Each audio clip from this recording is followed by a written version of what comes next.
बिरसा आंदोलन 1899 से 1999 के बीच जनजातीय विद्रोहों में सबसे संगठित एवं विस्तृत विद्रोह था।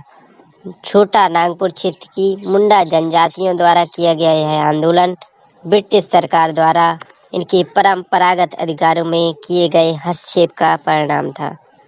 मुंडा जनजातियों के बीच सामूहिक खेती का प्रचलन था, जिसे खूंटा कट्टी व्यवस्था के नाम से जाना जाता था।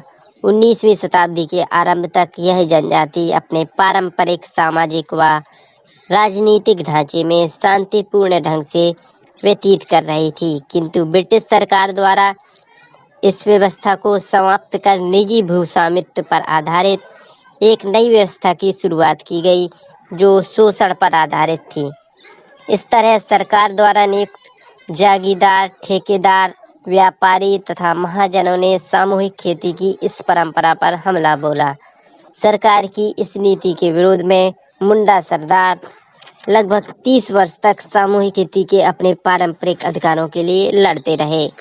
दूसरी तरफ हिंदू पुरोहितों के जमींदारों जैसे व्यवहार तथा अत्याचारों से त्रस्त होकर मुंडा जनजाति के लोग ईसाई मिशनरियों की तरफ आकर्षित हुए, क्योंकि ये मिशनरियां इनके प्रति सहानुभूति का भाव रखती थीं।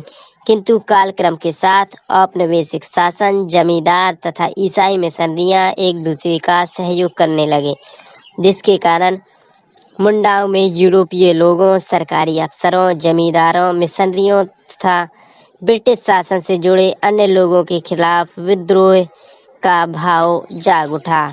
इस परिस्थिति में बिरसा मुंडा, जिसका जन्म 1875 में बटाई पर खेती करने वाले एक परिवार में हुआ था, ने विद्रोह का नेतृत्व अपने हाथ में ले लिया।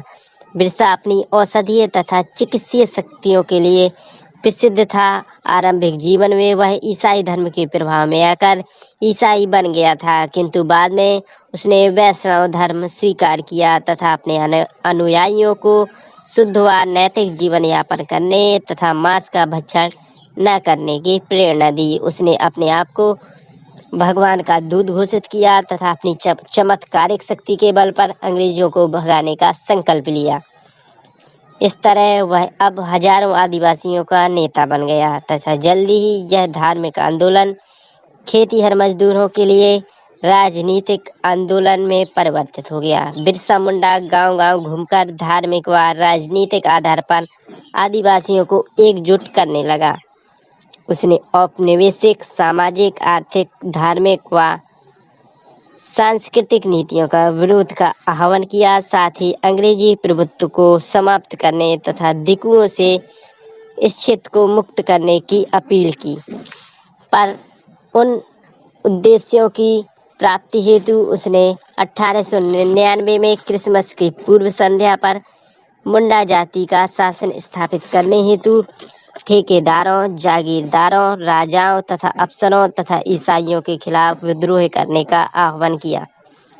उसका कहना था कि कलयुग को समाप्त कर सयुग की स्थापना करनी है तथा दिकुओं के खून से धरती को ऐसे लाल करना है जैसे लाल झंडा हो। बिरसा की अपील पर लगभग 6000 मुंडा तीर तलवार, कुल्हाड़ी एवं अन्य हथियारों से लैस होकर उसके नेतृत्व में चल पड़े। उन्होंने ईसाई मिशनरियों पर छापे मारे तथा अनेक स्थानों पर इनकी हिंसक झड़पें हुई। अब सरकार इस विद्रोह के दमन के लिए तत्पर हुई तथा 3 फरवरी 1900 में बिरसा को गिरफ्तार कर जेल भेज दिया गया, जहां जून में उसकी मृत्यु हो गई। अन्य विद्रोहियों को भी गिरफ्तार कर लिया गया और विद्रोह को कुचल दिया गया। हालांकि यह आंदोलन विफल रहा, किंतु यह औपनिवेशिक सत्ता के विरुद्ध एक चुनौतीपूर्ण सशक्त चुनौती पेश कर सका। इससे जनजातियों में एकता एवं संगठनात्मक शक्ति का विकास हुआ।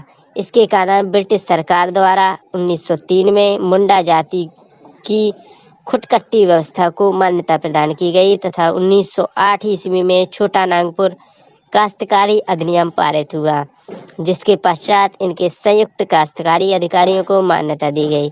यह विद्रोह अपने स्वरूप में स्थानीयता तथा स्थानीय मुद्दों से संबंधित होने के कारण इस आंदोलन का प्रभाव भी क्षेत्रीय स्तर पर ही रहा।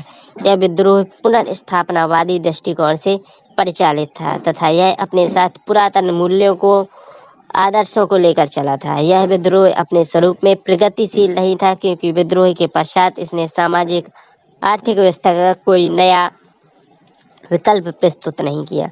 मुंडा विद्रोह अंधविश्वास, हिंसक तथा उग्रवादी प्रवृत्ति से युक्त था तथा इन्हें औपनिवेशिक चरित्र की वास्तविक पहचान नहीं थी। इसलिए इनका विद्रोह ब्रिटिश सरकार द्वारा नियुक्त एजेंटों के विरुद्ध था।